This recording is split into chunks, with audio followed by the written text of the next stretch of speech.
नमस्कार, मैं अरुण कुमार पांडे। आप देख रहे हैं अरुण पांडे की बात।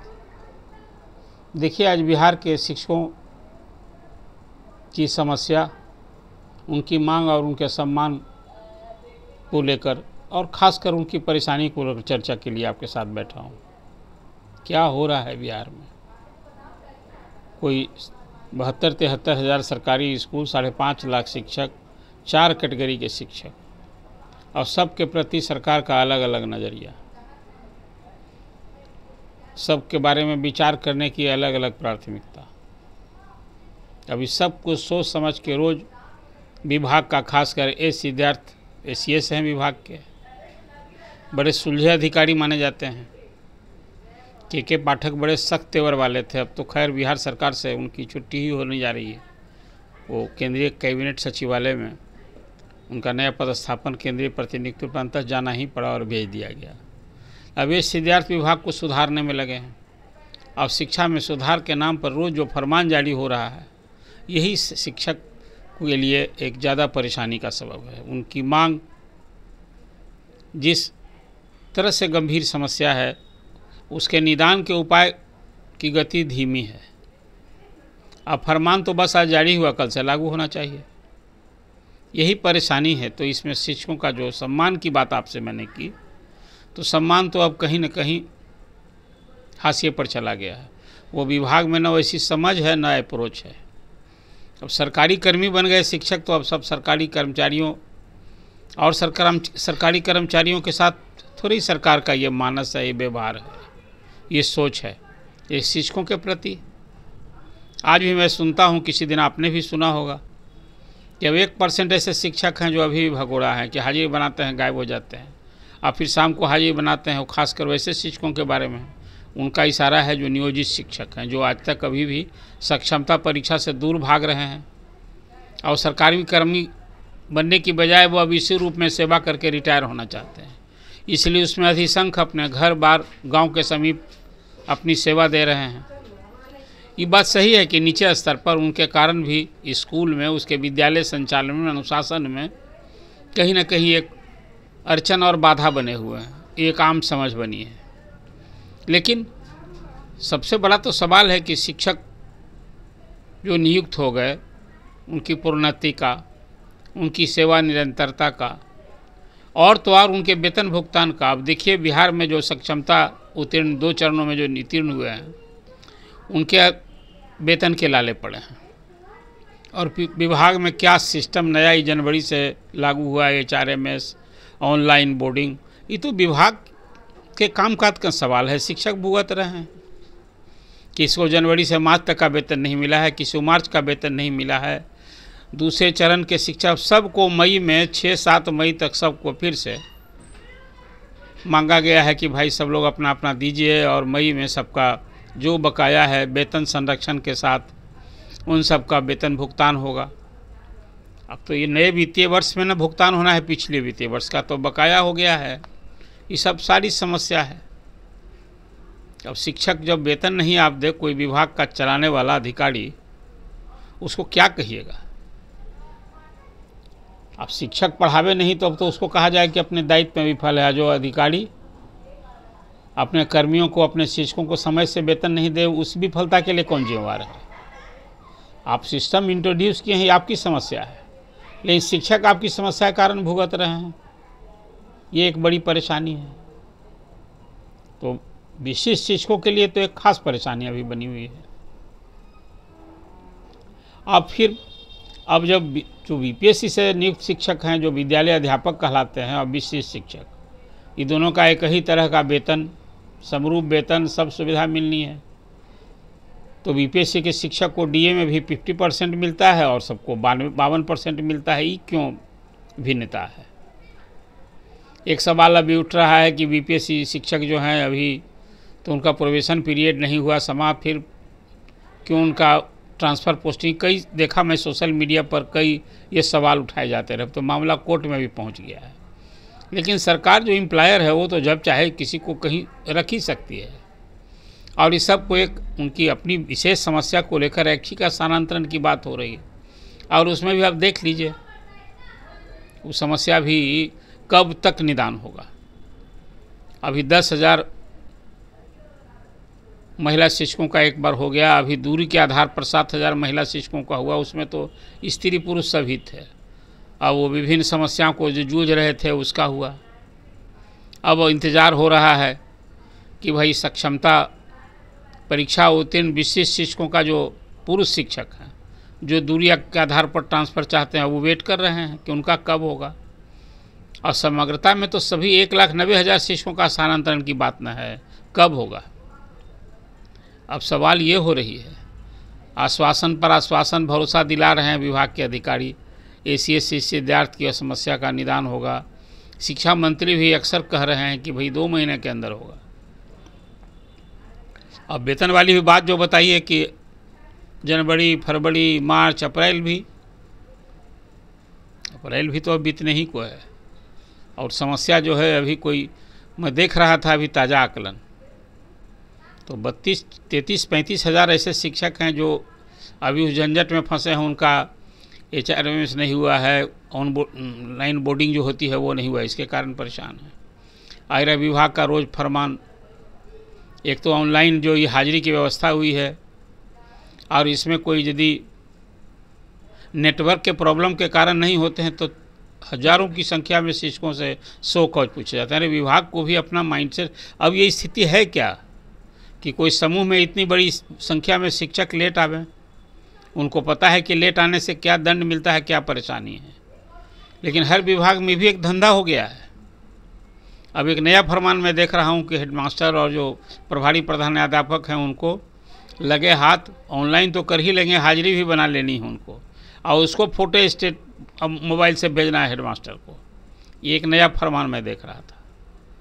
एक और फरमान देख रहा था कि अब सबको रूटीन के हिसाब से फॉलो करना है और हेडमास्टर को उसका लेखा जोखा रखना है, जो पाठ्यक्रम मैंने हर रोज़ डायरी मेंटेन करनी है। शिक्षा में सुधार के लिए देखिए, आपकी मनसा ध्येय पर हम सवाल नहीं उठाते हैं, लेकिन अचानक ही सब कुछ, जनवरी महीने में कुछ आप यदि गिनती करेंगे तो दर्जन से अधिक शिक्षा में सुधार के नाम पर फरमानी जाल हो गए। अब तो एक और बड़ी बात होने जा रही है। आप जानते हैं कि जो एक बिहार की परिषद है जो स्कूल में शिक्षा में सुधार के नाम पर सब नीति, कार्यक्रम, योजना तैयार करती है, पाठ्यक्रम और क्वेश्चन भी तैयार करती है।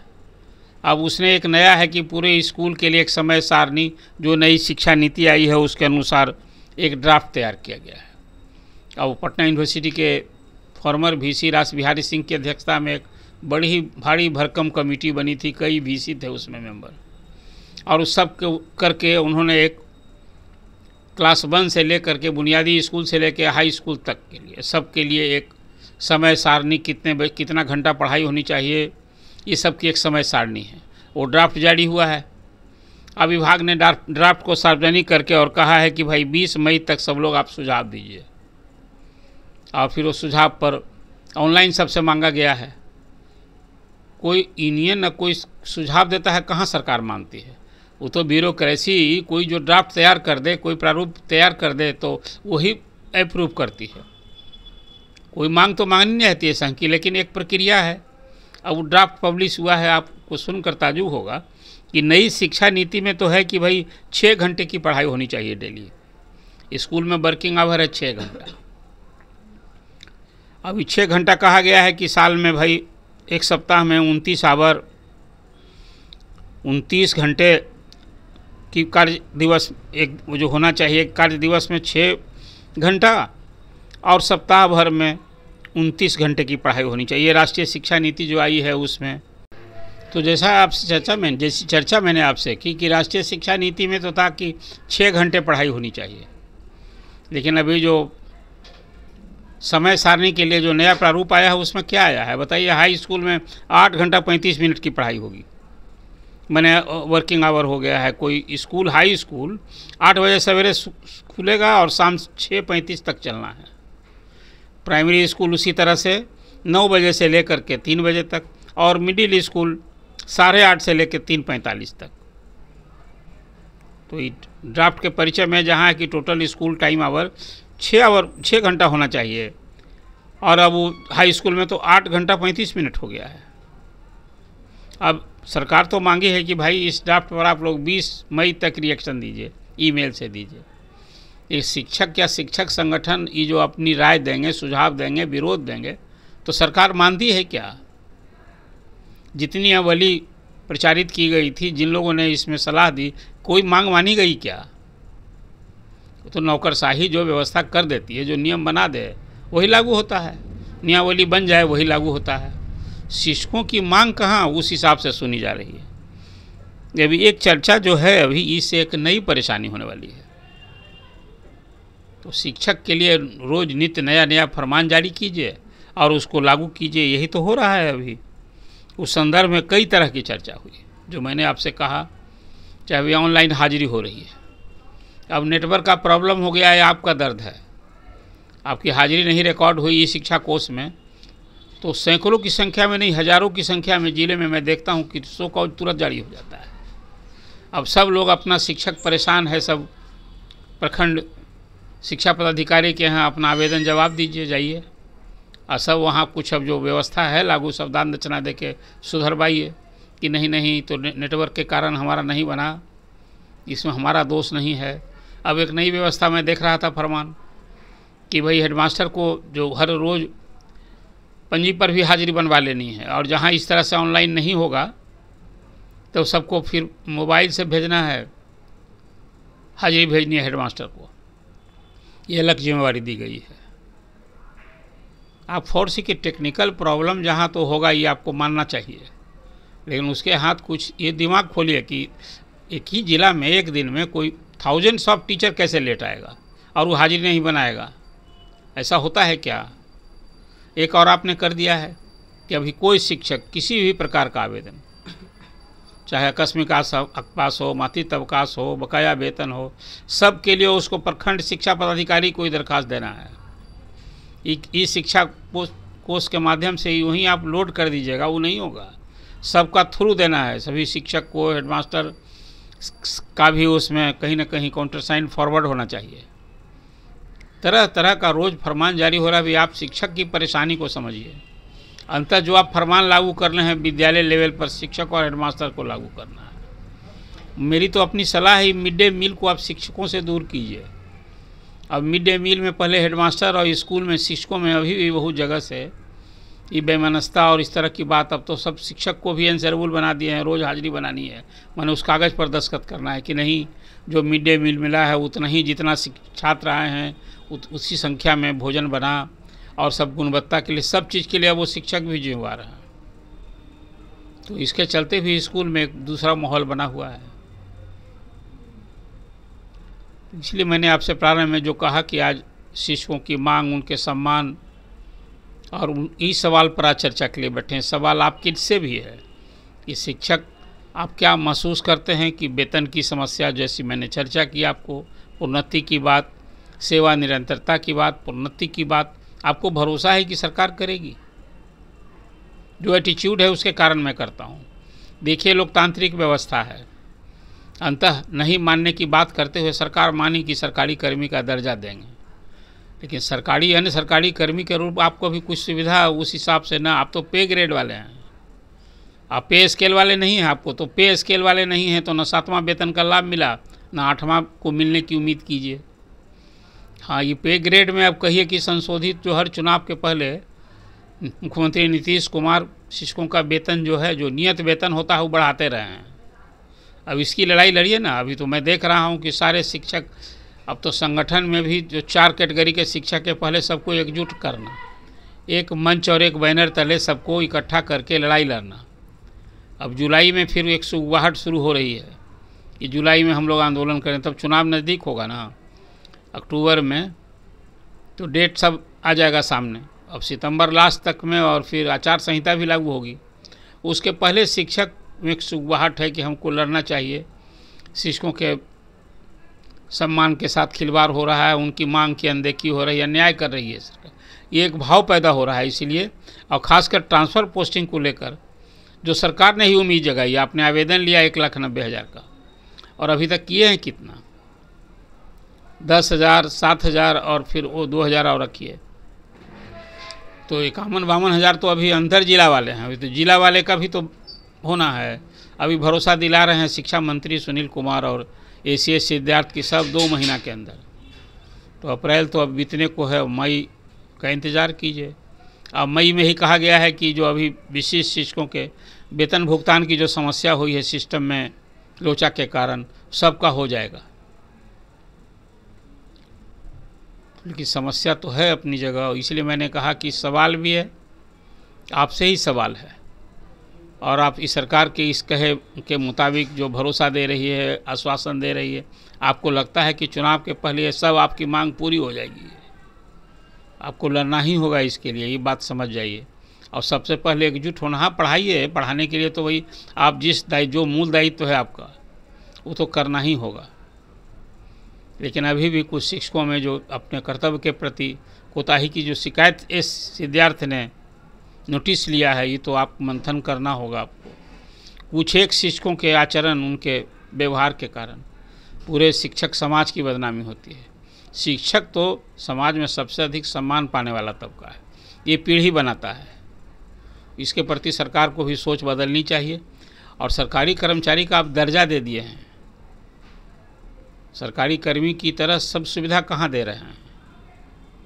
अभी NPS लागू होगा तो केंद्रीय कर्मचारियों को तो ड्यूटी आवर में मरता है तो उसको पारिवारिक पेंशन क्या कुछ सब सुविधा के लिए अभी मैं देख रहा था।